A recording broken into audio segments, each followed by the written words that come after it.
Okay, we're going to start a little bit later than 11, but it's kind of an unusual thing in this corner of the world. So welcome, good morning, and thanks very much for your interest and for your presence here, because it really shows your interest for this new tool, DROOPY, which is being launched onto the market by Lainco today with the idea that you, the olive farmers, get the best harvest possible. I'm going to introduce myself. I'm Marisa Gallego, a journalist at the regional TV station, Canal Sur, and I've been dedicated to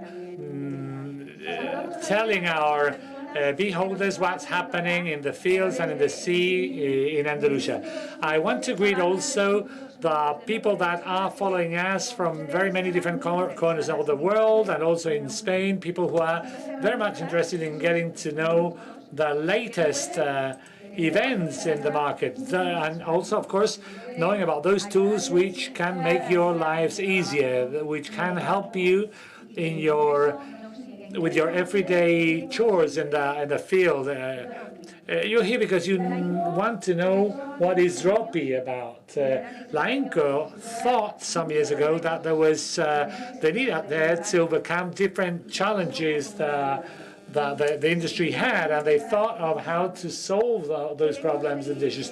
And they started thinking what to do and what was needed to achieve elements. So you're going to get to know a new product whose aim is to make it easier for the fruit to fall down from the tree, something which was attempted with other products and tools, but sometimes with very negative effect. So DROOPY is out there now, is here to offer you the opportunity to become that tool which helps you with the idea of Lainco behind this product. So I'm going to invite onto the scene Ms. Pilar Ortiz, the Marketing Director of Lainco. Good morning to everyone. My name is Pilar Ortiz, the Marketing Director and Commercial Director of Lainco. I feel honored to welcome you at this olive production seminar celebrated at the Gardens of Sansueña here in Córdoba, a wonderful venue where we can share our knowledge on what the future is holding for us. It's DROOPY. It's a product which comes out of a series of years. It's been in the pipeline for several years at Lainco's labs. I want to thank all of you following us through streaming, or the people present here in the meeting room. Your presence speaks to us on how olive farming is a leading sector in the economy of our region. I would like to also thank Marisa, the rest of speakers, and the people who will be sharing a little time with us at the roundtable session. Also, I want to thank our colleagues in Lainco, which made it possible for us to be here today in order to do the official launch of these products. In Lainco, we have been here for more than 10 years, more than 20 years, and we are always looking for tools which provide farmers with answers to the problems they have with their orchards. And olive harvest provide farmers with answers to the problems they have with their orchards. And olive harvest is today one of the main costs, main production costs, and that's where DROOPY comes out as a safe, solid, sustainable tool, reducing harvesting cost and providing us with the certainties we need in terms of preserving the environment and the safety of our trees. Welcome, and thanks very much for being here. Ya lo ha dicho Pilar, se me olvidaba a mí en la introducción. I forgot at the introduction, and while I was greeting you all, to say that we're here in Cordoba, in southern Spain, one of the hubs of olive production in the south. Of course, one of the hubs, because there are other places, of course, in Andalusia. And olive groves have a very important share of the production, of the economic production of the region. About 40% of the salaries in the agriculture are generated by olive groves. But in order to get down onto these products as a final solution, DROOPY, there was a lot of effort behind. I was asking the specialists, the experts, how long did it take for them to end up finishing this product? And they told me that it amounted to some 5 years, with the work of not just the experts at Lainco, but also specialists from the University of Barcelona. It was 5 years in order to be able to overcome the challenge of olives, of the fruit falling from the tree, not staying in the trees, but also doing it in an innovative fashion. This is not just another chemical agent damaging the tree. It's rather a biostimulating agent which will make it possible to preserve the health of the tree while respecting the environment and environmental conditions. But if there's anyone out there who really knows what DROOPY is about and what it is going to be achieved with it, is Teresa Molina, who's product manager at Lainco. Thank you. Thanks for your kind introduction. Right, first, you've already been welcomed by Pilar and Marisa, but I wanted to highlight that I'm very honored and very happy to have you all here, and also the interest you showed for the product. All of you here today, and the ones following us through streaming, not just in Spain, but also abroad, as a product manager and the person responsible for the product, I'm also the person who should explain to you what DROOPY is about. But in a summarized form, both Pilar and Marisa have told you a bit about the main lines of the product. I wanted to provide you with some background regarding the current situation, the current environment of the industry. We all know about it, but I wanted to pinpoint a series of elements which led us on to designing a biostimulating agent like this one. As of today, in the industry, people are very hard trying to reduce production costs. You know that harvesting costs are the highest we're facing. These are official figures, the ones you have on screen. A traditional grove usually involves investing some 0.28 euros per kilo, and an intensive grow 12 cents of an euro, and super intensive grows 0.06 euros per kilo. And as of today, we're talking about 65% is covered with traditional groves and about 29% for intensive. And super intensive only covers 6%. And that area, as you're seeing, is growing year after year. Why am I taking some time to speak about this?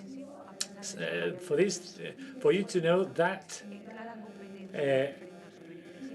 the harvesting costs are incredible in the case of that traditional groves. And why is that we have developed a product to facilitate the harvesting in the case of super intensive? Because we understand that for the industry to remain sustainable, we need tools, products, solutions which make it easier for the fruit to drop. So harvesting is more efficient and turns traditional and intensive groves into a more proficient activity. So let's understand the concept of sustainability, because it's going to be the guideline for our product. What is the dropping efficiency? It is just the percentage of olives we manage to get from the tree as compared to the total amount of fruit in the tree.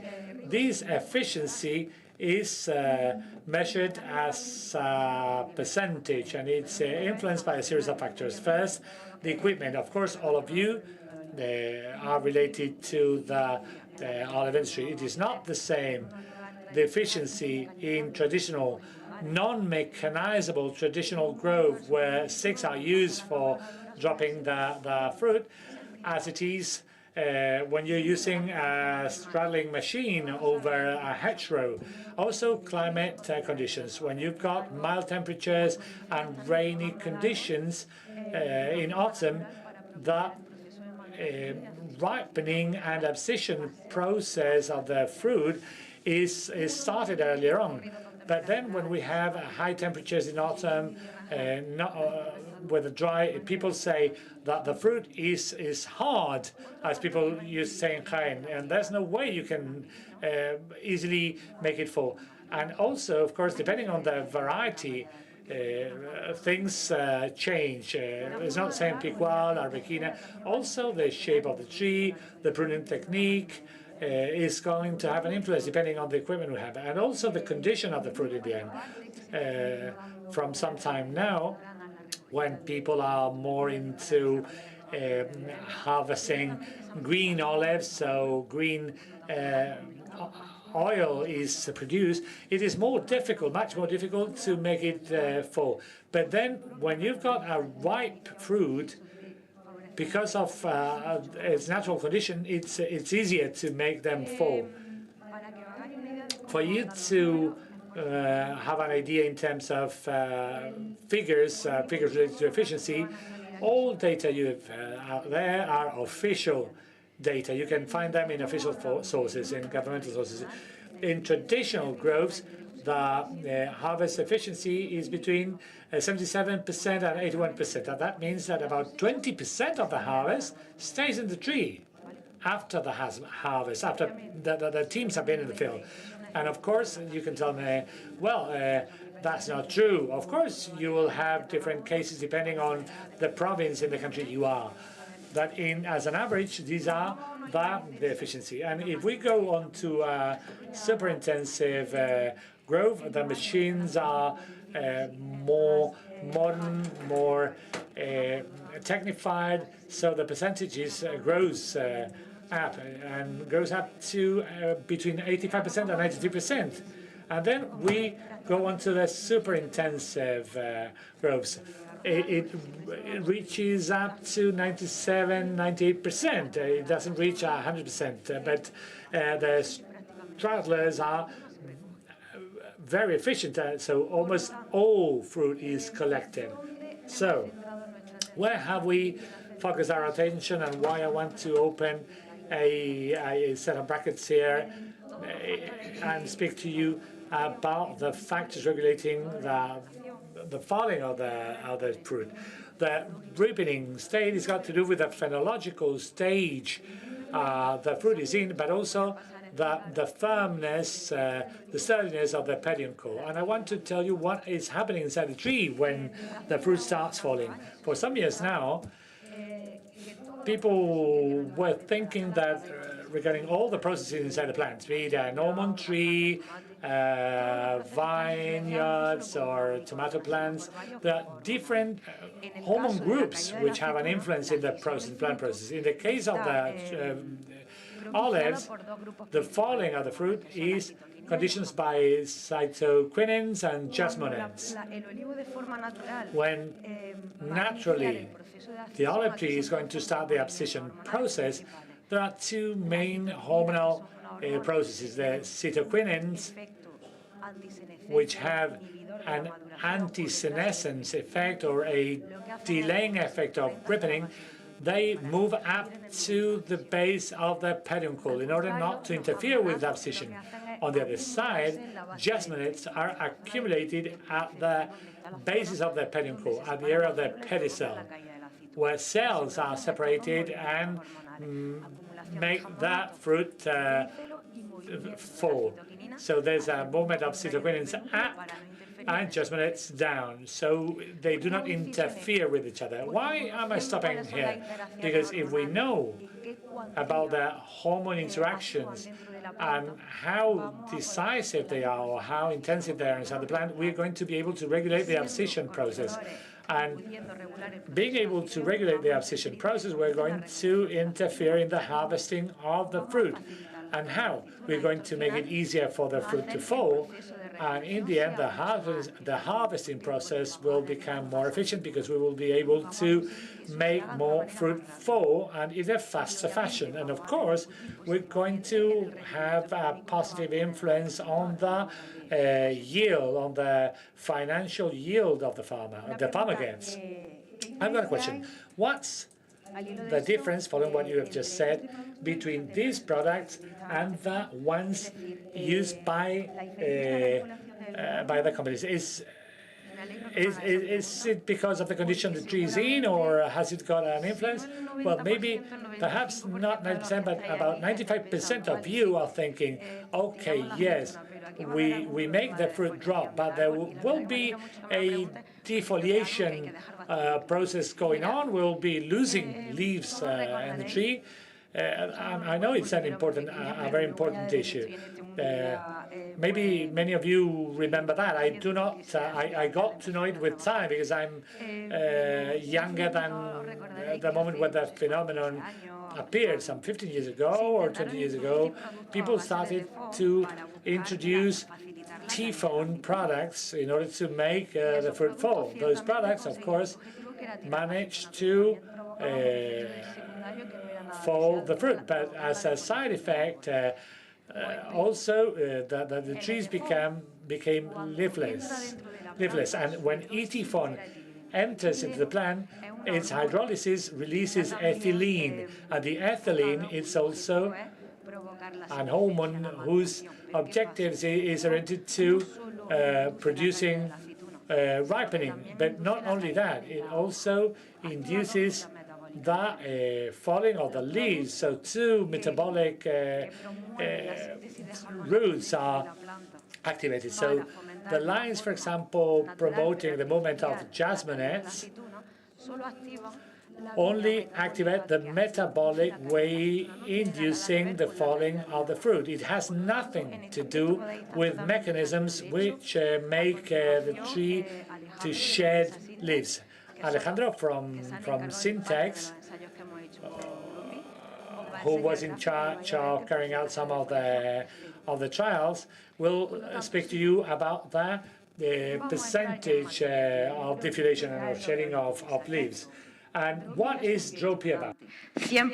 So what is DROOPY? DROOPY is a biostimulant, which is 100% natural, developed with natural components, and this has been developed for the olive crops with the objective of easing the drop of the olive in the moment of the collection of it. From an artificial standpoint, of course, because we're using a product, but we're going to foster, but of course interfering with natural components, no chemical components, we're going to promote the drop of the fruit in a way that we're going to stimulate the synthesis of jasmonates so that we can encourage this process of abscission. DROOPY, as we said before, doesn't create any kind of defoliation-related problem. And I think that this is an aspect that you've been thinking about. This doesn't foster the drop of the olive by itself. Yes, this is a question that maybe the audience could have. It's easier for the olive to drop. But just my question is, to give an example, if the period for the application of the product, you talked about 7-10 days, which would be ideal, before this the recollection of the... So imagine that we're going to do it in a week, but for whatever reason, this might change, and we should have to postpone it. Does the olive drop, the fruit drops, or, for example, if there's a strong wind, is the olive going to drop without any kind of control? I'm going to explain it. There is a specific moment for the application of the product, of course. And, well, I'm moving a little bit forward here. We're talking about 7-10 days before. But as you know what happens in the field nowadays, I'm thinking of doing it next week, but then there's a problem. I cannot go there with my tractor, or there's a problem with the working crew. So maybe you program to do it 7 or 10 days after the application of the product, but in the end, it's going to happen 15 days later. There will not be any kind of problem because the olive will not be dropping by itself. This doesn't produce the automatic drop of the olive. This induces or promotes the beginning of the process. We're going to make it easier. We're going to require less effort and less vibration for the dropping of the fruit, but this will not drop by itself. And regarding what you said, if there's a strong wind, for example, we will not have a higher level of drop different from other kind of weather conditions. For example, there is a very, very strong wind, and this could facilitate the dropping of some of the olives, but this is not going to happen in a higher degree because we've used this product. How do we use it? Well, as we said before, the process would be 7 or 10 days before the collection. And this is good because this helps you to program the moment. But as we said, it's not compulsory. You will not have to be doing it exactly 10 days later. We can postpone it a little bit in time.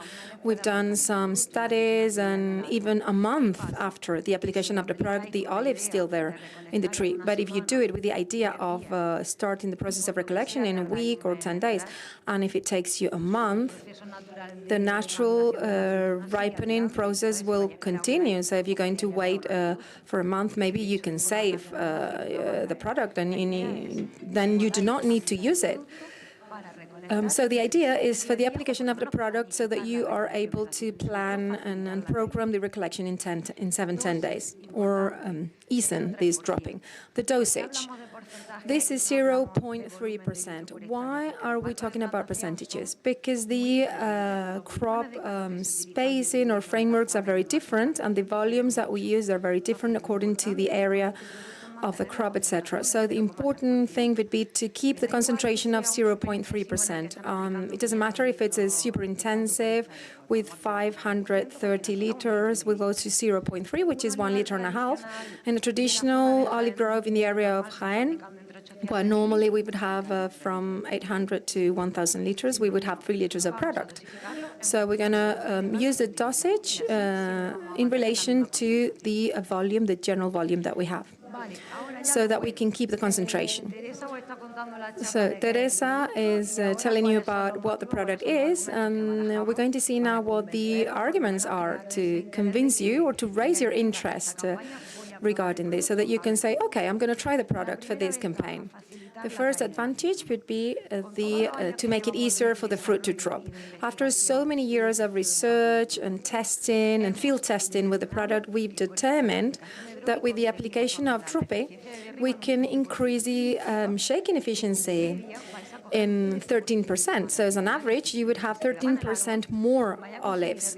So of the olives that stayed in the tree, you're going to be able to get 13% more. So you can do your maths, how many kilos I have per hectare, and how much would that be, this 13%. Obviously, if I can have more olives, then I have more benefit.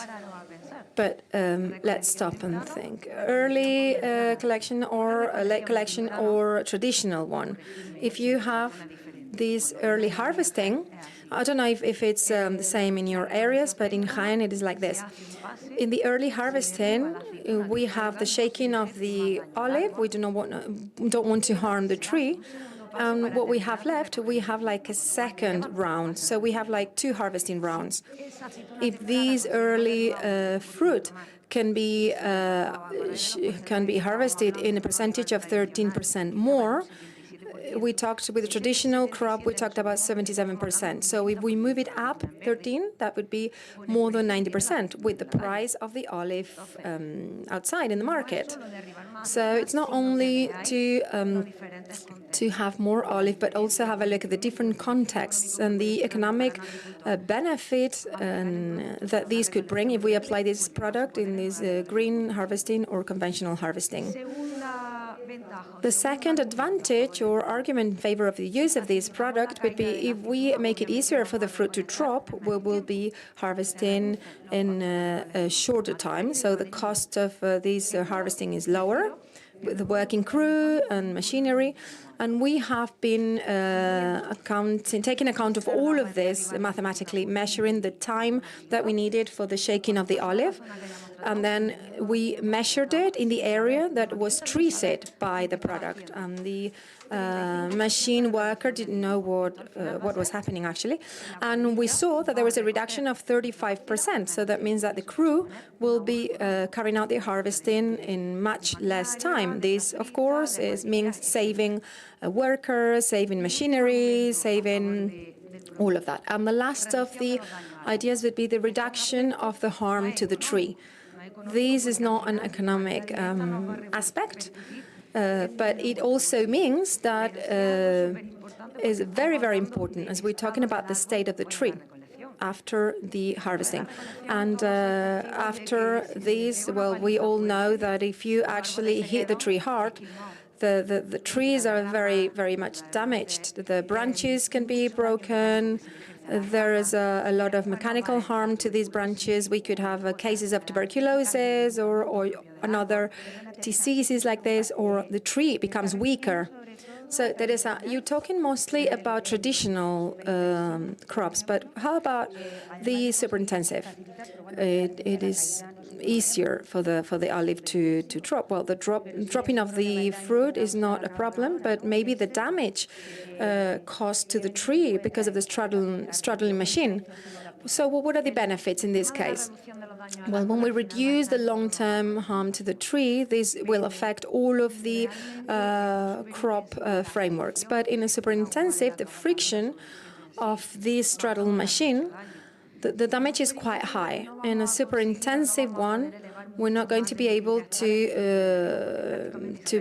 increase the shaking efficiency because we had 98%.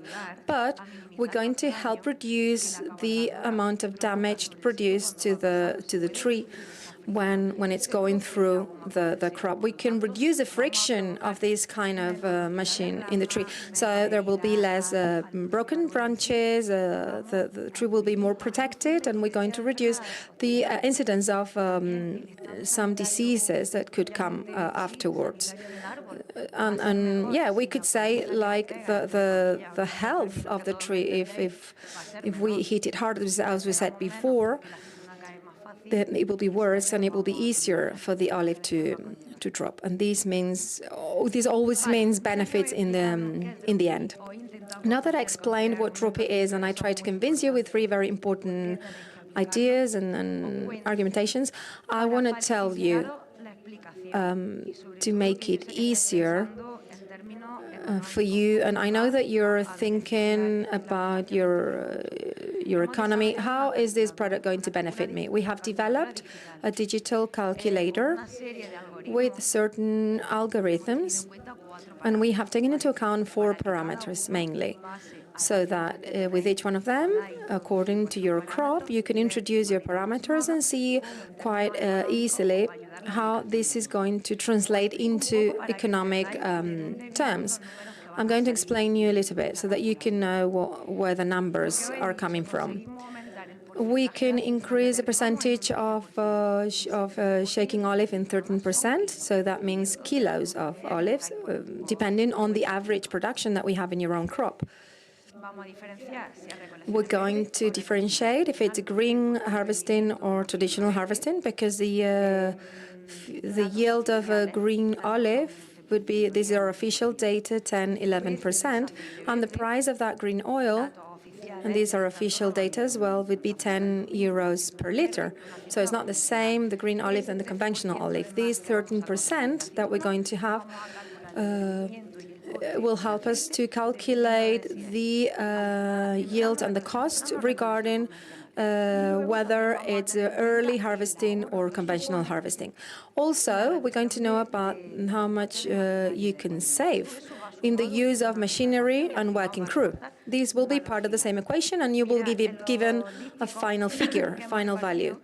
In the brochures that you have, if you open it, you have a QR code, and this corresponds to this calculator. Now, webpage, you can find it as well.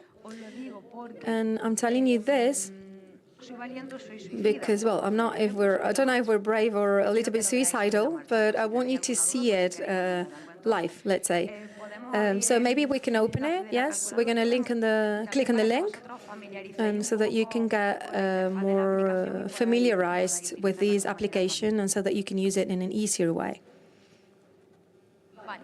Okay. Well, when you scan this QR code, you have a link. You click on the link, and this is what you will have. I need to have a volunteer. I don't need you to stand up, but I need you to give me some figures, because if I do it myself, you're going to say, this is all very, very artificially prepared. No. Okay. Just tell me. We have traditional, intensive, or super intensive. Which one do you want to work with? Please tell me. Talk to me. Intensive. Okay. Intensive. We're going to mark it. Okay. The next parameter would be identifying whether we have an irrigation or rain-fed growth. Irrigation? Okay. Average production, annual average production, 8,000 kilos. Okay? We move on. And now we're going to identify whether we want to have an early harvesting or a conventional one. Early harvesting. Okay. We click on it. This is the figure that we get. This means the benefit, the approximate benefit. Of course, we need to take into account any other contingencies that could arise in each one of your fields, but this is the average benefit. We're talking about an intensive framework. I think that the production, these 8,000 kilos, is a bit low. I would have brought it a little bit higher, but yes, these 13%. These certain percent more olives that we can help drop with this early harvesting, taking into account the yield and the price of the oil, plus the savings in the cost of machinery and working crew, this would be the approximate benefit that you would have. If that wouldn't be early harvesting, but conventional one, it is a bit lower, because the price of the conventional oil is lower. It's 1/3 less. But I don't want you to come out of here saying, there is a promise to 1,276 euros per hectare. You know that the field is not strict mathematics, of course, and each grove has its own particular parameters, etc., and it all depends on many factors. But we wanted you to see it in a more visual way, how this product can help you in general. And we're going to move on to the presentation. Back to the presentation. So, to finish with my presentation, what is the conclusion that we can draw after what I explained to you? Why is DROOPY profitable? Well, if we talk about traditional or intensive frame, we will reduce the harvesting cost. We're going to help the olive grove, which is the basis for many rural areas and many families. These will be able to compete equally, and I have inverted commas here, but it's going to be able to compete with the super intensive olive grove. These families and people who work in this, and this is a very, very important part of the economy of their homes, they will not have to leave the field so that it can be profitable. They will continue to compete with a super intensive olive grove. If it's a super intensive one, we're not going to improve the shaking efficiency, but we will be able to offer more benefits. For example, reduce the damage or harm done to the tree. We're going to keep having very vigorous trees. A health state of them will be essential. The reduction of some diseases, of course, as well. I just remembered, and the other day they were asking me, I had a farmer from the area of Tarragona. Alberquina is the variety that is worked with there, and he was saying that for him, it was very interesting to try DROOPY and apply it, because he had Arbequina super intensive crops, and he had a lot of problems when harvesting, because it was a very hard olive.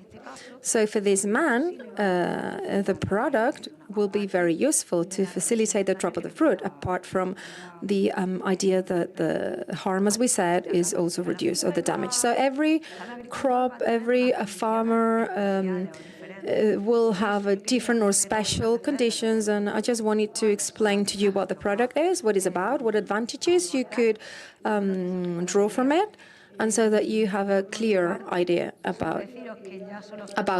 And the only thing I have to say is, well, take the next step, try it. And thank you very much for being here. And if you have any kind of question, here I am. If you don't want to raise your hand and ask it now, you can talk to me later on in at the break.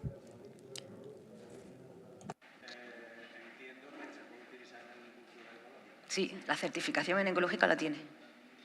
Yes, it holds the certification, the official one. No. No, the product, during the whole research process, the first part of the study, what conclusions we draw, what we developed, the first thing would be what happened within the tree, what hormonal interactions took place and to what extent. And once we had quite extensive knowledge about it, about what happened in the tree, then we proposed several solutions with different components to induce a synthesis of jasmonates so that they can accumulate in the pedicel, and also the cytokinins would be accumulated in the basis of the pedicule, different formulas, and then we tested them on the field, because one thing would be the theory and another thing would be the actual practice. So we took those formulae, and 2 or 3 of them, and we tested them. We had some field testing to draw all of this data, and from there we have the formula for the product, the final product. It is natural components that in an artificial but natural way will foster the process, will promote the process that naturally happens in the tree. But this doesn't mean an alteration of the state of the quality of oil, the state of the tree after the harvesting. So we will artificially induce what the plant is actually doing in a natural way. That's the idea. Hello, good morning. My name is Maria de los Humanes. First of all, I wanted to thank you for this very clear presentation. I think it's a very interesting product, and I think that it actually deals with hormone processes and helps with etaphone. And I wanted to ask you a couple of questions, so that I can, because I have a few doubts. In this application of the Fracus over 10 days, could we mix it with other products? For example, pesticides, fertilizers. Can you do that? Yeah. Well, question is perfect, because yesterday I said to my colleagues, if I forget to mention compatibilities, please let me know. And I saw that nobody reminded me of it. Okay. Well, taking into account that the moment when you apply the product, you're going to be able to combine it with some kind of pesticide or anything, or maybe some copper-based products. We have carried out some trials, compatibility with pyretrines, lamethyretrine, and there was no problem. Also with copper-formulated products, there was no problem. The only thing is that if you're going to mix it in the atomizer of the tank mix, if you want to leave it overnight to apply it on the following day, there will be problems with the precipitation. But if you mix it and apply it at the same time, there will be no problem. Fertilizers, not really, because you're not going to use the fertilizer 7 or days before the harvesting. But yeah, we're a very dynamic company, and with other products that we launched, we always say, well, if you're thinking that you want to mix it with certain kind of a compound, just let us know, and we can test compatibility. We can do that, actually. Yes, we're talking a lot about olives for oil, but it would be interesting for For the green harvesting, yes, these green olives is an analog of this early olive because the phenological and ripening state of both is very similar. It's green. It hasn't initiated the abscission process.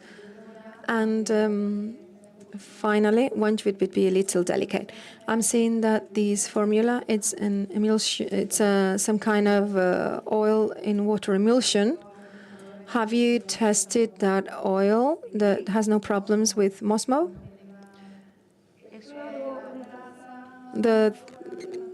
All the fats now. Yes, well, I'm going to be sincere.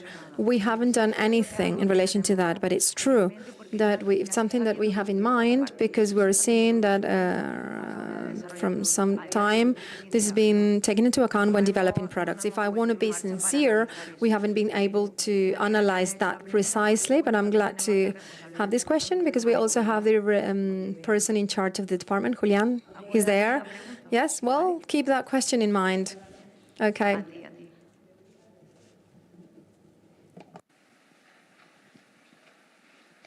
Vamos a responder ahora. Now we're going to answer a series of questions which have been made by the people following us through streaming. Teresa, we're getting through the YouTube channel if the product can be applied with the use of drones. Well, that's a good question. It really hit a nail. From my experience, I've had with drones and working with different types of products, and please, if any of you have got more experience and you can say you're not right or you're perfectly right, just raise your hand. For me, it's a controversial issue because as the volumes of product is very small. If you're going to apply a contact product, it's pointless for me. But a product which gets into the plant, I think that's adequate. That's the right thing to do. But of course, you've got to try and look into the specific type of orchard. But for me, without a long experience of that, it could be valid. But why? Because the product gets inside the plant. It is not a contact product, which are the contact products are the ones with which we have problems with drones. I don't know if you agree. The people here agree with me or not. Are there any more questions? Good morning. You've studied the pH interval of the product, how the water quality is affected. Well, the pH is between 5 and 6. Yeah, the optimum pH of the application solution. If you think that you're going to apply pesticides sometime or another, it should be between 5 and 6, because if you raise the pH too much, you will lose efficiency. Yeah, but it depends on the type of pesticides. Yeah, you're right. But with regards to the pH, we're going to try and bring it to a neutral point in order to facilitate the application. But I can tell you that we haven't got a very long experience with that, because it's something that we will be seeing as we work with the product. We work along with the product. If the pH is very basic, of course, you're going to regulate it, because in the end, if you've got a high pH water, the absorption of the product will be hampered. Well, the application product. Have you studied the use of the product, the application of the product with electrostatic application devices or mechanism? Not so far. And last question, that famous 13% that was brought about so many times. So maybe perhaps using also olevium, or just also if you also use sticks. Well, that figure referred to the overall collection process, because in the end, a vibrator is going hand in hand with someone who's putting down the last fruits on the plant. Have you studied it with the mere use of the vibrator? Yeah, because, well, the increase of efficiency of just a vibrator, because I can get that 13% by just using more people or shifts or sweeps. Well, but in the end, if the fruit is hard, you're going to harm you're going to punish the tree more, and it will take you longer. We've worked the product, the assessments have been made. Alejandro is going to show you some of the trials they did last year, I believe, isn't it, Alejandro? But considering what we tried to cover in order to reach the right point to launch the product, we've worked on the three forms of plantation, different varieties of olives, of fruit, different types of cases. But the fact is that when you do a trial, in the end, you've got to find a way of assessing the whole, which should be easy, because assessment models. I wanted to open a clarification here. It's not that we just meter the fruit being falling. The increase in the shaking efficiency, a big part of it was measured with a tool which is referred to as a strength dynamometer. And that dynamometer, I should have, I think I've got it in my backpack. It's a dynamometer that you link it to the pedicel and you pull. At the moment it separates, it splits, you get a value in newtons. It's been done in a certain number of trees, branch after branch, and we got a series of diagram and trend lines. So it was a very detailed work. It was not just standing before a barbator and numbering the olives falling. Even if you've got a train eye, that you can say, well, I think this tree, there are some 40 kilos of olives there. Well, I got 30 and there are still 12 kilos in the tree. That's very difficult to do. We did a very specific assessment with a dynamometer, so we got quite accurate figures. And I've got my colleague Jose Marcos last year. I don't know how many times he did that thing. It's a quite boring thing of just pulling fruit after fruit, olive after olive, with the dynamometer, taking down nodes in newtons. But, you know, we've just launched the product. We're going to go along together. We will be studying, looking into all the conditioning factors, hand collection, with vibrators, with sticks. We've got to work hand in hand, and there will be many questions, and people will hesitate, and people will say, Teresa told me these, and then I got that. But this is just the foundation, so we can go on working together into the future. We've got another questions here, and two other questions coming from the web. The application.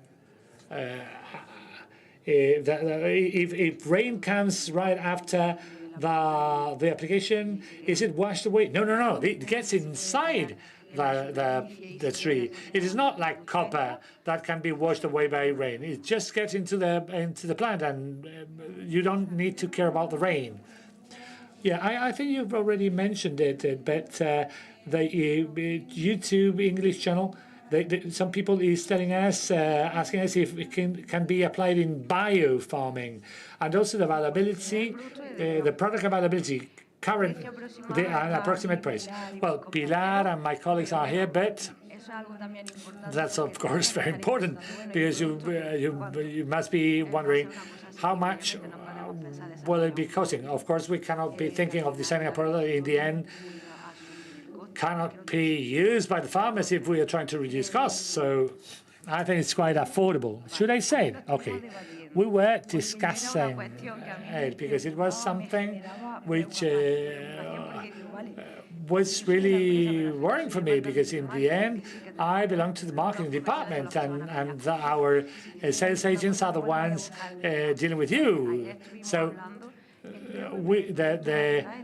the price would be around 25 euros per liter. plus minus 25. Do not just get that iron with an iron brand in your mind, but it's more or less that's the price. Well, if you've got any additional questions, of course, during the cocktail, you can ask me. Most of you have got my email or my phone, so even if it's not today, I'll be very happy to answer your questions, even if it's in the near future. Thanks very much for being here once again. Se me había olvidado a mí comentar todos los hashtags, si ustedes quieren compartir. Telling you the hashtags we have. There are 4 of them. One of them is hashtag DROOPY, another is hashtag Lainco Agro, another is hashtag Recolección Aceituna, and another one is hashtag Jornada del Olivar, Jornada del Olivar. If you want to share it, or if anyone following us through the streaming channel want to share it, it's a very valid tool. Well, I think the explanations on what DROOPY is, or what the way in which it can help us, all the explanations will be given by Teresa, or have been given by Teresa, but now is the time for Alejandro Clavijo, who's the research manager for the product, and he will be telling you, explain to you what's been done in the fields. But because of course you've got the product, but then you've got to get into the way it works in the field and the results you get.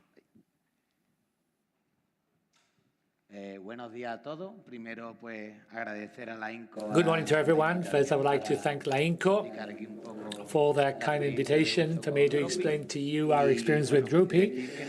And, well, we've been working with DROOPY since 2020 with Lainco, but today, through my presentation, I'm going to introduce to you the data of trials made during the 2024 season. I work at Syntec Research Spain. I'm the efficiency research coordinator. We are a multinational company dedicated to investing in the use of biostimulating agents and phytosanitary products, and we do selective trials, ecotoxicology, operator exposition, dissemination on the grounds, on the soil.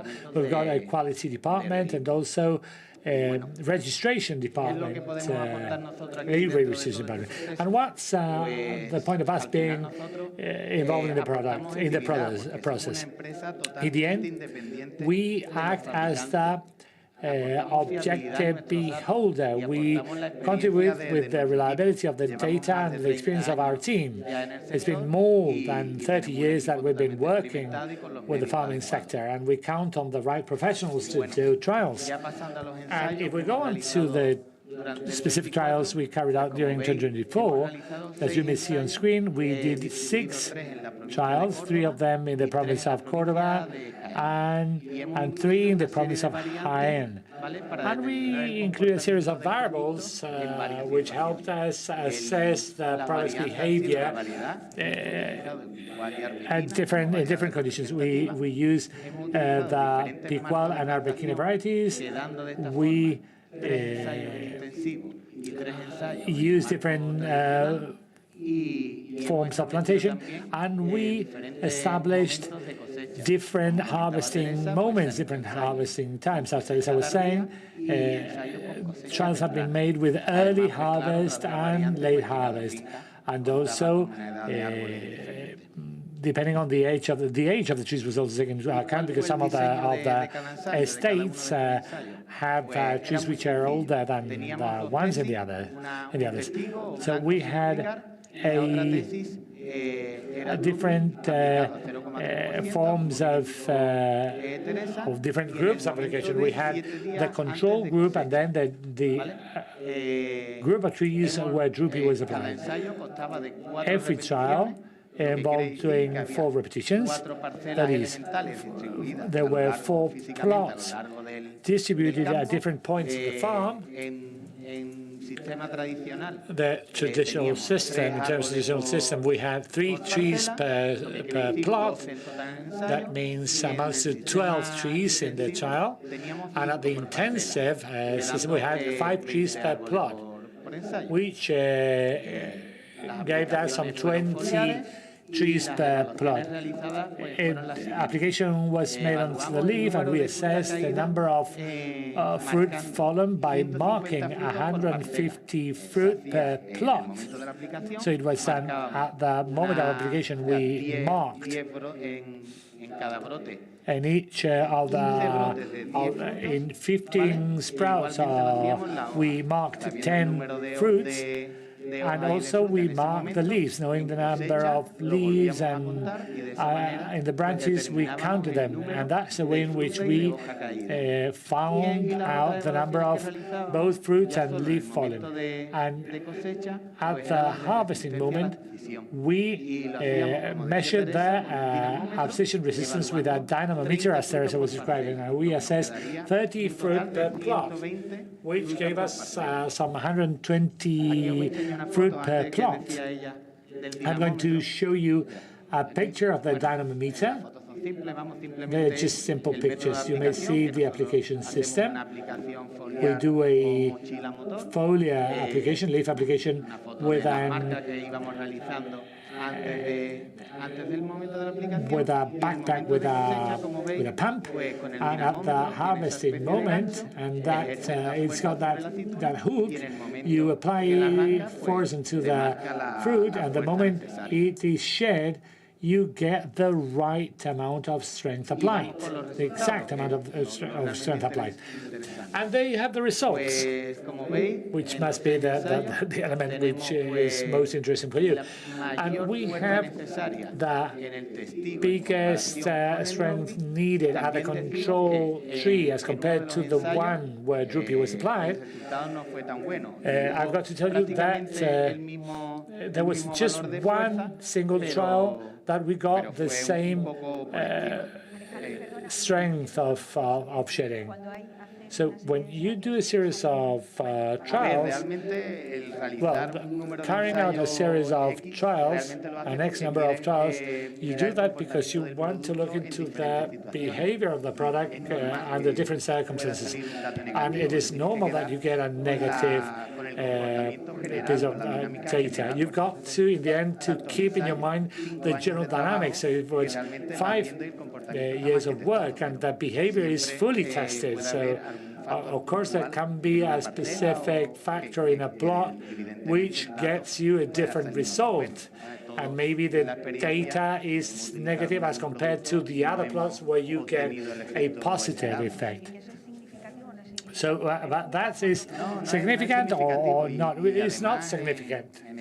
And also, in statistics, when a value falls too much below the rest, it's usually discarded because it's going to bias the general average, and there must be something out there which is exceptional. So in 5 of the 6 trials, we get positive values. And now we will look into the percentages, and you will see how there's a long distance with the rest. So it would really be something which shouldn't be considered as an element to be taken in the average because of being exceptional. Well, we have calculated this strength reduction for against abscission. We have 734 for traditional piqual, 534 for intensive piqual. Then we have, this is the negative data we got, the weirdest one, the one with traditional grows with arbequina. Then we have very positive for intensive arbequina, 20.06 and 24.03 for intensive arbequina in early harvest, which is very important. The intensive arbequina, the 20.06, was late harvest. So you've got to look into the trials as a whole. And should the times be respected with that 5 to 7 days time frame? Imagine you say, I'm going to apply it 5 days before. As I was telling you, all throughout these years, we really, you look 5 years ago, of course you perfect your procedure, and entering into the range, going down between 7 to 5 days, you don't really get an improvement. So 7 days is fine, it's absolutely fine. And the general average, the general reduction of resistance to abscission is about 14.5%. So that's the less strength you've got to apply in order to get the fruit. And as we said before, I grouped here some of the different varieties, the different systems, and this is the reduction percentage. And according to the variety, we would have Picual 9.47, 13.29 in Arbequina, and regarding the production system, we would have 16.47 in intensive and 6.29 in traditional one. And by the harvesting moment, we would have in early harvesting 12.23 and for late harvesting 10.53. And in the same way, it is important to see that apart from the reduction of the strength applied for the abscission, we would have to avoid any kind of problem with the olive drooping. And we determined the percentage of olive that is dropping before the moment of the harvesting. We would have 3.2, 3.3. 2.2, 2.8, 6.5, 4.2, 0, 0, 0, 6, 0, 7, 0, 3, 0, 8, and 1.1. These are quite similar values. And in the end, we have an average drop-in, which is even a little lower. But I think that in the end, the conclusion would be that this is not affected by the product. The value is very, very similar, as you can see.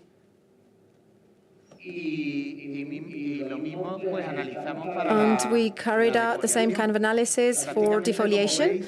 And as you can see, defoliation is close to none in 5 of these 6 trials. And only in trial number 1, we had some defoliation, 0.5. And with DROOPY, we had 0.4. And it's quite similar to the previous case. We need to draw the conclusion that the behavior is very similar in the control group and a group in which we applied the product. And this leads us to the following conclusions. The effect of DROOPY 7 days before harvesting facilitates the abscission of the olive. It doesn't produce the olive dropping before the harvesting moment, and it doesn't produce defoliation. And this is something similar to what Teresa was telling you. This is a very short presentation, as you could see, but I just wanted to show with some figures the same thing that she was telling you about before in more general terms. So, thank you. Thank you all for being here. And if you have any kind of question, I am at your disposal. Do you have any questions? Thank you very much, Alejandro. Well, now we know a lot more about this new product, a tool that is coming with the objective to help you improve your profitability so that you have the best harvest possible with the lowest level of effort, with the highest yield, as you know. To all of you who are part of the sector of olive groves, you know that this is some kind of aid tool with all of these characteristics. But now we wanted to go a little bit deeper into the situation that we're going through, looking towards the future, what challenges we are going to face so that we can talk about commercialization, exports, and stockage. And so I would like to invite the participants in this panel, this debate. I will introduce you to them in a second. Thank you. Yo creo que podéis tomar asiento vosotros aquí. Teresa. Take a seat. Yes. Aquí mismo. Sí, Teresa, tú en el centro, por favor.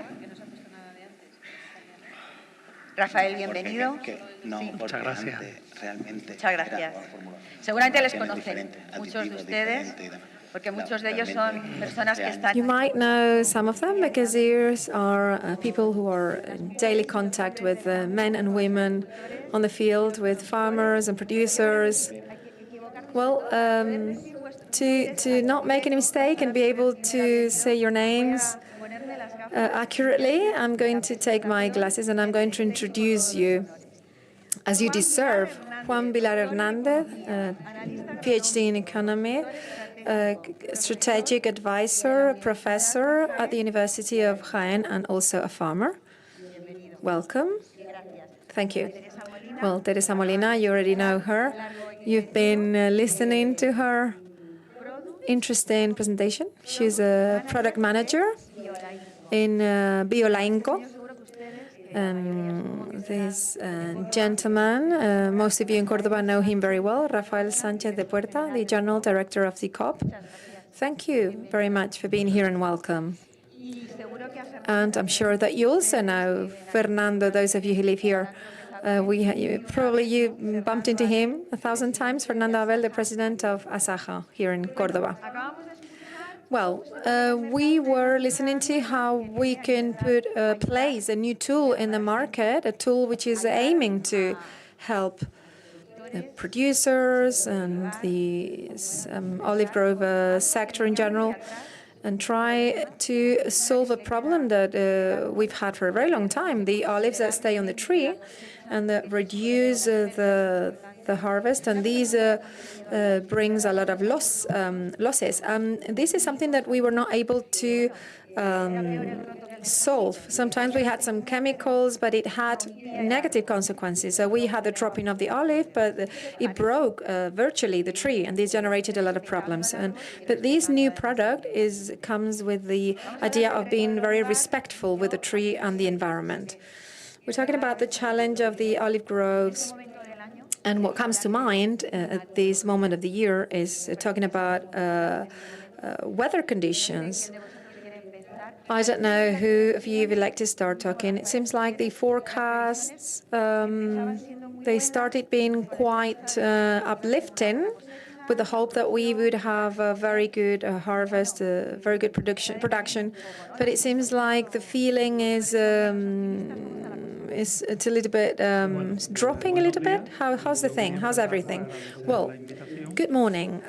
Thank you for having invited me, of course, and I would like to congratulate the company on all of that research work carried out, because I think that this always eases and makes it easier for us. And working in research and the development of new products always has a good effect and offers some feasibility at a moment which is complicated. We need to look for the feasibility of certain things so that we can lengthen the life of some growing systems. It seems like the future is super intensive, but there are still a lot of traditional grows, and then there's a lot of intensive grows, and we need to lengthen their life. Products like this one will contribute, no doubt, to all of that, to make them feasible, to make them able to compete with the new olive culture. When we talk about weather conditions, it is a shame that we depend so much on it. And when we talk about olive groves, we're mainly talking about rain-fed groves, which depends on weather conditions that are harder and harder. We see that climate change is here. So the first call to action would be the need to increase the possibly irrigated olive grove surface. It is very hard for a rain-fed grove to compete with other ones, with this new revolution, where this irrigated grove is growing and the olive groves are being transferred to these irrigated areas. What do you think about that? Well, yes, this is a very difficult debate, isn't it? Yes, I agree with him. If we analyze the current influence that we have on the market nowadays, apart from the productivity market, etc., it would be the availability of water, whether it is water coming from the clouds, which we cannot control, or also the optimization of the resources that we count on. Because Spain is a country in which, when we have the rain season, a high percentage of hydric resources would go towards the sea. So we have some cycles in which we complain, and then cycles in which we do not complain, but we do not do anything about it. So we should have as an option, a priority, to improve our hydric systems and increase the surface which would be irrigated. Because if we compare that at a global level, 80 rain-fed and 20 irrigated in the total of all crops, and groves would be 37, 60-something. So in the olive groves, there is a little bit more irrigation than in general crops. Do you agree with that? Yes. This Juan is mentioning, how can we fix that? Yes, I totally agree with him. For me, the future of any kind of activity is going to depend on research.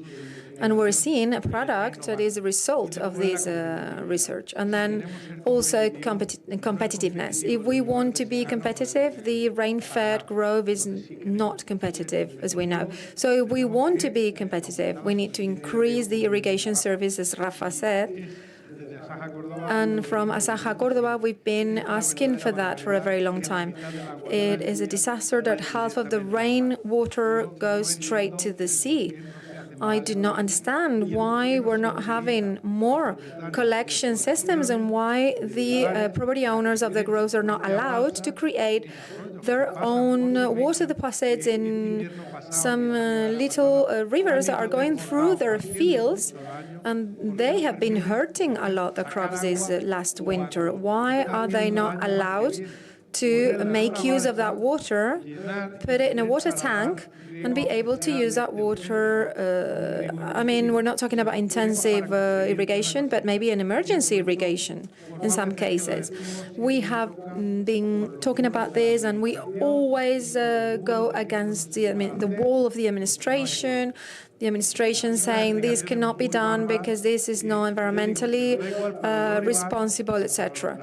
But I'm not talking about olive groves. I'm talking about other kinds of crops, vegetable crops of any other kind. Yes, he was saying an irrigation grove would have an average. Yeah, I'm talking about olive groves, although we could use it to other crops like pistachio, etc. And there are other crops that do not grow, wouldn't grow, but the productivity of an irrigated crop is always higher to rain-fed crops, and the generation of employment is, of course, higher as well. So it is very obvious that we should improve our irrigation systems.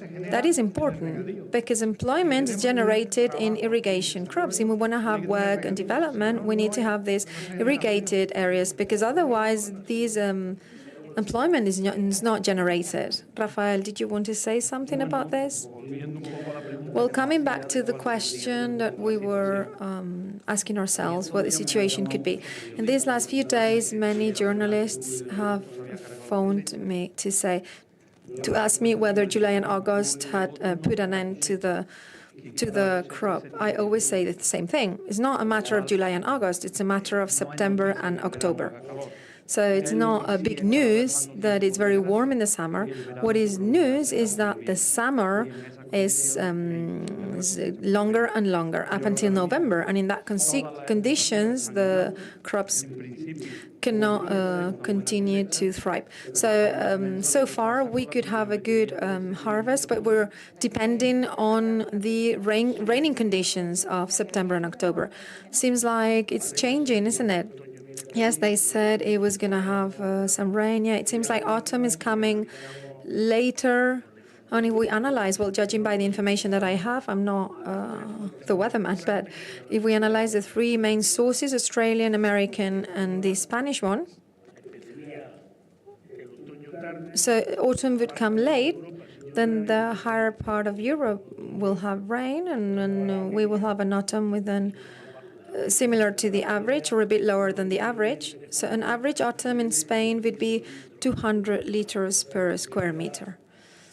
So it will rain less than 200 liters, but we also need to take into account that in the north there's more rain usually than in the south. So in the south maybe we would have an average figure of 120, 160. So if that actually happens, what would our situation be? Well, let's hope it rains, of course. If it comes later, it will be worse. But if it doesn't rain, it's worse. And if it doesn't, well, we cannot affect or change climatology. And we don't know what's going to happen in the future, that is for sure. But generally speaking, I was once at the beach and a gentleman said to me, and this is true, what he said, and I hadn't experienced it before, but now I had started with my crops, and a fisherman said, there are two people that are constantly looking at the sky. And I said, who's the other one? I know that one is a farmer. And he said, the fishermen. They're constantly looking at the sky. And you know, these people usually know what they're talking about. But from the 15th of October, that would be late. We would be coming late. And it's even, if it's even worse than that, we have had a quite good year, yes. Well, we got most of the stockage out. Well, we would say an average year. It was an average harvest. I think that the potential mean or average would be higher than what we have had. But it's true that a big harvest that we're all expecting never actually arrives. And I think that that's probably because of those weather conditions that we're mentioning, which is worsening and worsening.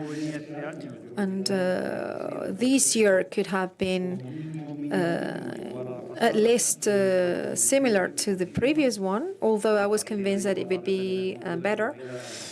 But from now on, it will depend on what the autumn will look like and how late the rain will come. It's not the same if it arrives in September, October, or even November. That's where we can lose a lot of the surface of the harvest. What are you most worried about now? Yeah, weather conditions, of course. But looking towards the future, well, right now, in the short term, we would have these conditions as our main concern, because it is going to affect the most important magnitudes, not only in the olive growth sector, but in the other agricultural and farming sectors. This climatology will affect production. Production will affect price. Price will generate the availability for consumption. So the greatest incidence vector in the short, medium term is, as you said, weather conditions. Well, in the best case scenario, having rain coming quite soon, maybe to save or to have the best possible harvest. In this situation, how worried are you about the topic of prices, and how does that affect us when it comes to exports? Do you want to tell me about this?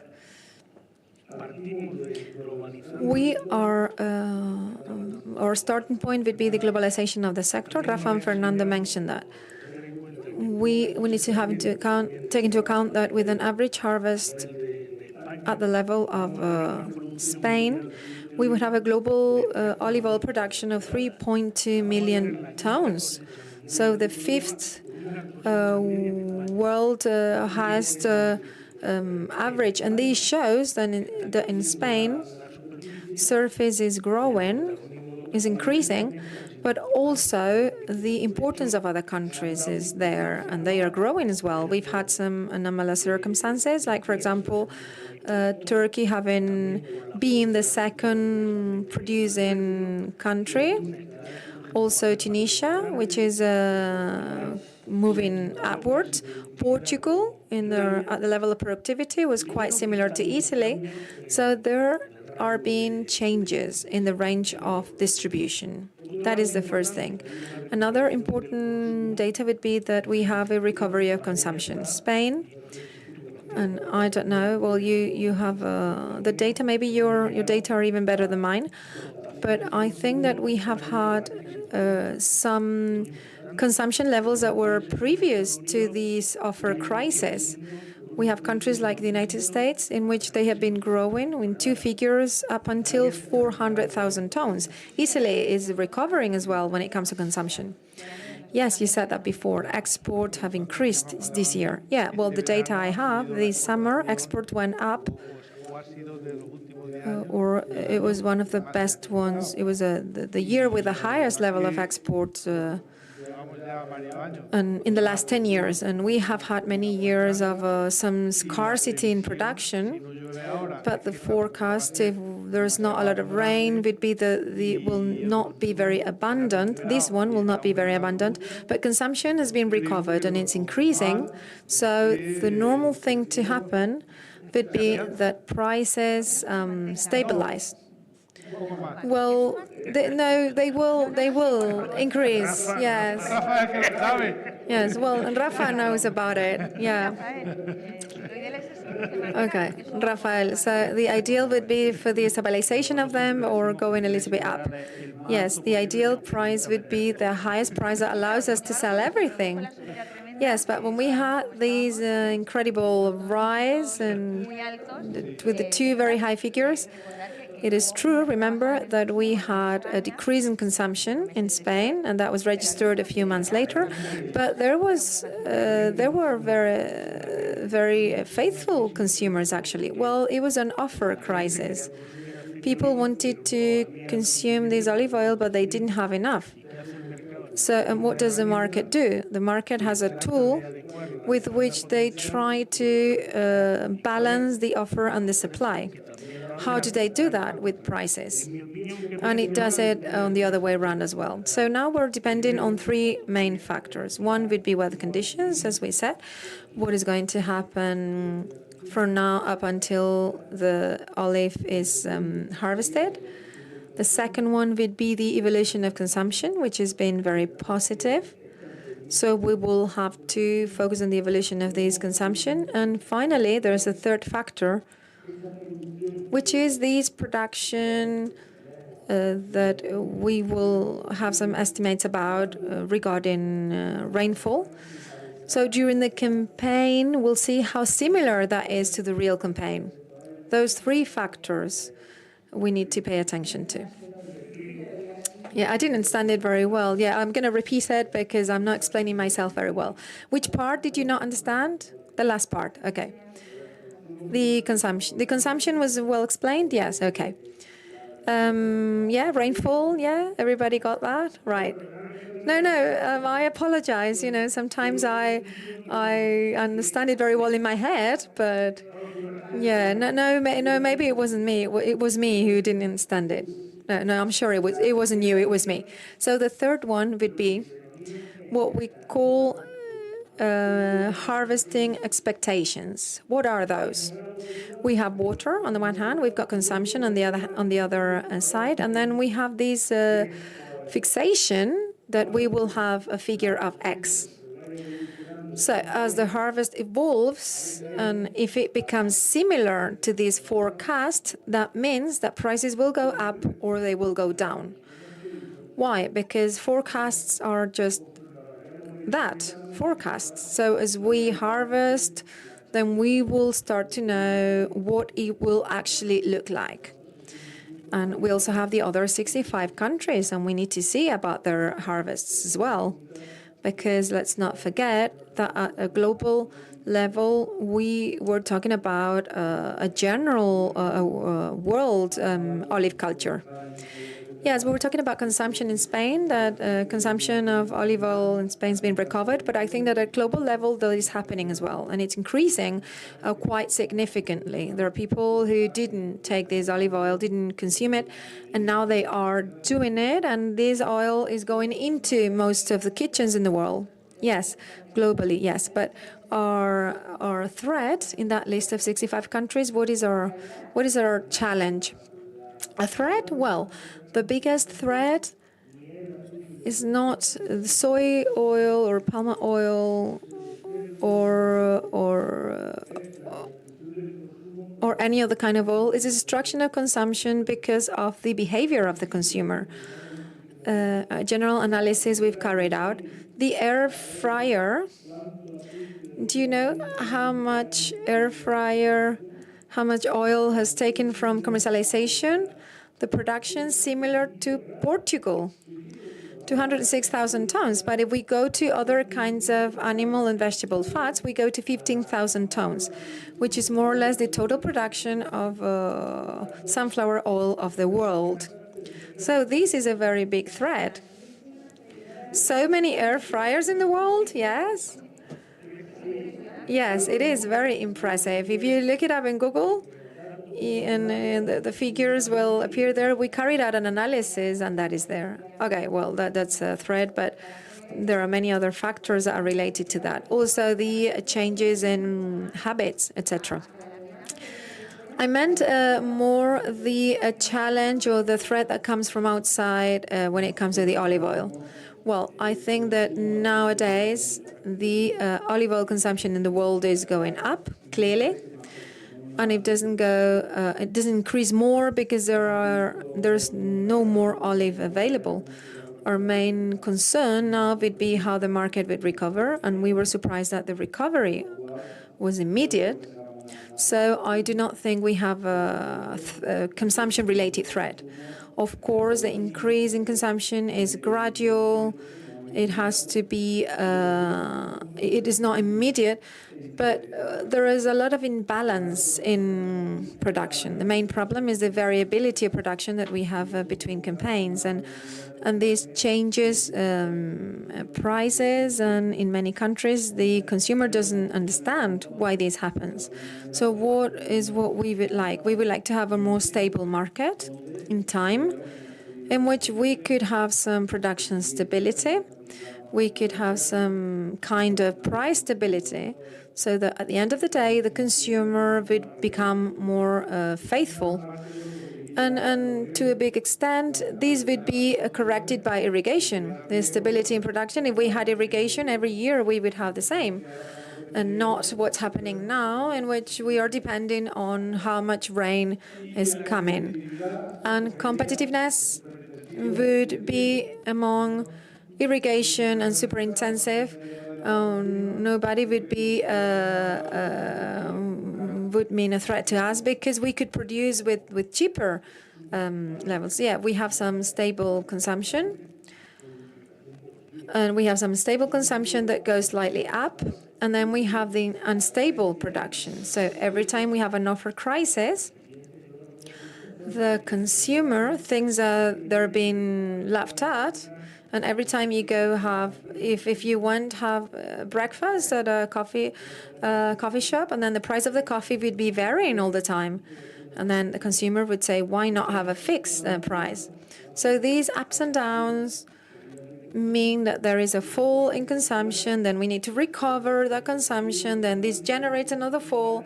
If we analyze the last 30 years of evolution of the demand, it's a curve that goes up and down, up and down, up and down.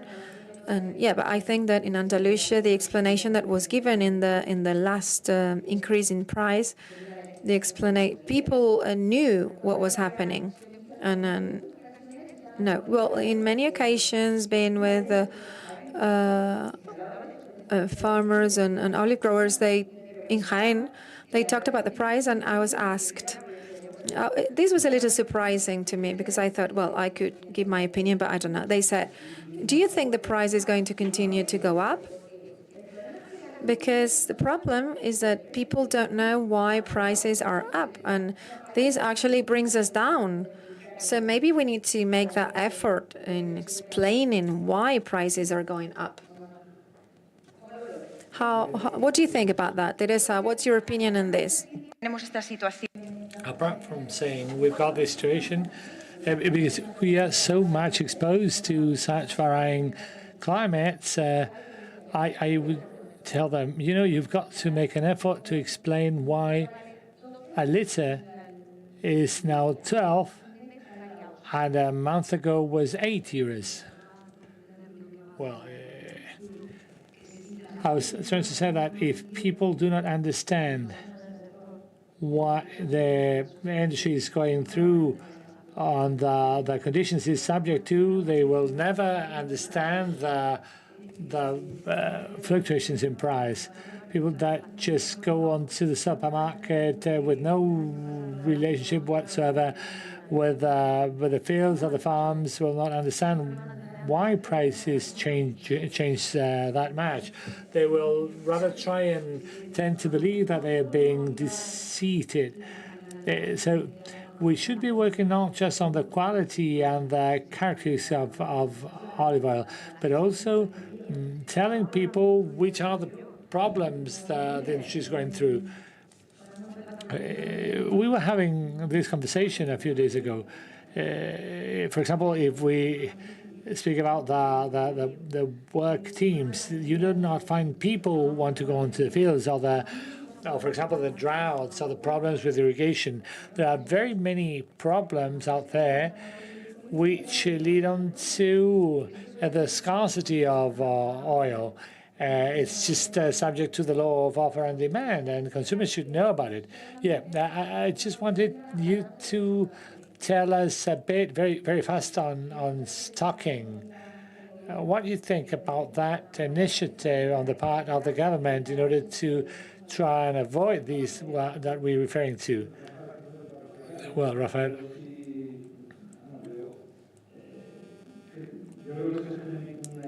I think that was a tool that took us a lot of effort to bring it up to Brussels. We managed to have it turn into legislation, and now we can count on it. The big problem we have in the industry is that when there's a little surplus, that leads on to the sinking of prices. And we see in many cases that a bit of a surplus generates expectations, and in the end, that means that when there's going to be an excess oil, no one wants to keep it, and the way you can get rid of it is to reduce prices. And when we all do the same at the same time, we are bound to a catastrophic situation. And the other way, when there is a trend upwards, people keep the oil in stock and prices rocket up. So what is it that we wanted to do? We were telling Brussels that in a production which is as variable as this one, not counting on a stability mechanism makes things worse. So what is that we wanted to do with this stocking measure, which is something we have copied from the wine industry? The item 167 of the law for wine, we gave way to the 167 base. So if there's going to be a surplus in the industry at a specific season, for example, let's say 40%, that there's a certain percentage of it, 25, 20, 30%, that is distributed all throughout the sector. So weight is relieved from that link. That it's some sort of regulation. It's a form of self-regulation, which of course involves costs for this industry, and also of course makes the industry responsible for the product and the market. So responsibilities are shared. Still to be tested. The mechanism has never been activated, but every time there was a mechanism for removing product from the market, it always had an effect in the market. Maybe we won't be using it this year. Well, we'll see. We'll see. It doesn't seem we'll have to use it, because there will be no rain. Well, the thing is that the availability should be reduced by the industry itself, so a certain balance is reached. And also the other way around. Rafael did not say that before, but consumption goes down because there's an offer crisis. But in that case, the offer crisis would be alleviated with the introduction of stock in the market. The stock will be the same in the end because the measure will not bring people into using more or less, because the influence in the price will not be significant for the price to go up a lot. So it's not a question of that. Yeah, it helps producers or distributors for them not to be damaged for keeping stock in the sheds. So you are compensating for the cost of stocking the oil.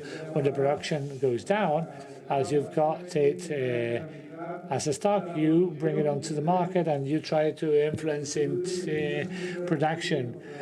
But I always learned that it is very difficult to fight against the loss of the market. Well, I know some farmers who do it, that when the price was very high,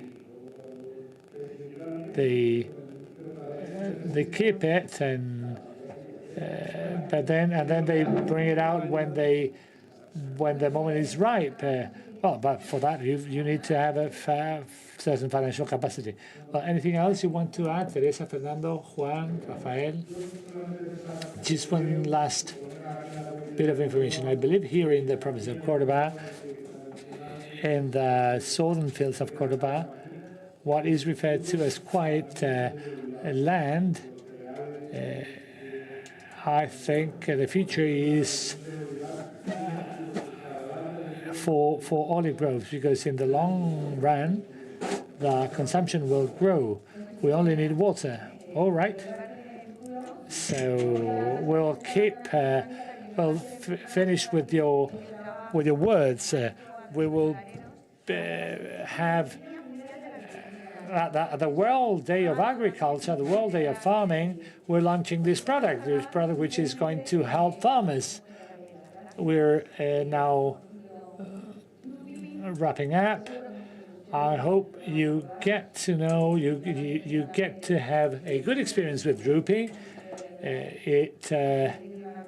I'm sure it will help you get the best harvest possible. That's what this is all about, that harvesting is done the best way possible. And of course, one should always welcome the tools which help the men and women working in our farms. How important it is for them to get a new tool, a new mechanisms. And you've listened to our guests, that there's a future for olive farming, and it is, of course, a part of our culture, and without the olive groves and without the farmers, the rural world would disappear, and that, of course, would be a catastrophe for all of us as a society. Thanks very much for coming, and have a nice day ahead.